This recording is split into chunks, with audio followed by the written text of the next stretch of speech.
அஸ்ஸலாமு அலைக்கும் வரஹ்மத்துல்லாஹி தஆலா வபரகாத்துஹு. எல்லாரும் எப்படி இருக்கீங்க? நல்லா இருக்கீங்களா? இன்றைக்கி நம்ம என்ன அமல் பார்க்க போகிறோம்னா, ஒரு திக்ர் தாங்க. அதாவது நம்ம கைகளாலே செய்யக்கூடிய திக்ர். இந்த கைரேகை இருக்குது பார்த்தீங்களா? அல்லாஹ் சுப்ஹானஹு வ தஆலா வந்து இந்த கைரேகை எது கொடுத்துருக்காங்கன்னா, நமக்கு திக்ர் செய்கிறதுக்காக கொடுத்துருக்கான். இப்போ பார்த்தீங்கன்னா எல்லாருமே வந்து அந்த தஸ்ம மொழியிலையும் அந்த டிஜிட்டல் டைம்லேயும் செஞ்சுக்கிட்டு இருக்காங்க.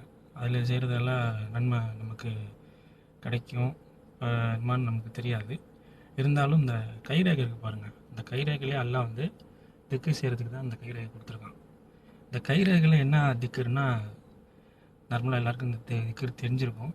இருந்தாலும் கொஞ்சம் விளக்கமாக சொல்கிறேன்.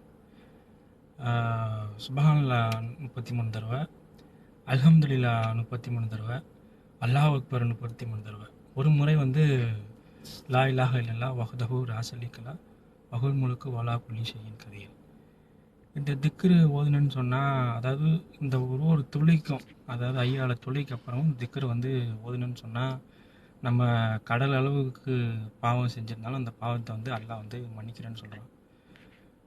கடல் அவ்வளவுன்னு பார்த்தீங்கன்னா, உலகத்திலே அதிகமாக இருக்கிறது வந்து தண்ணீர் தான்.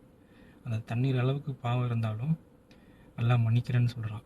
அதாவது கடல் அளவு வந்து நம்மளால் அளவு எடுக்க முடியாது. அப்போ பார்த்துக்கோங்க, இது சிறிய திக்ரு தான்.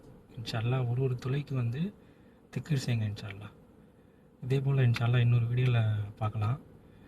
நம்ம நம்ம நம்ம யூடியூப்புக்கு இப்போ தான் வீடியோ பார்க்குறீங்கன்னா சப்ஸ்கிரைப் பண்ணுங்கள், லைக் பண்ணுங்கள், கமெண்ட் பண்ணுங்கள், ஷேர் பண்ணுங்கள். இன்ஷா அல்லாஹ் இதே போல் இன்னொரு ஹதீஸில் சந்திப்போம். அஸ்ஸலாமு அலைக்கும் வரஹ்மத்துல்லாஹி தஆலா வபரகாத்துஹு.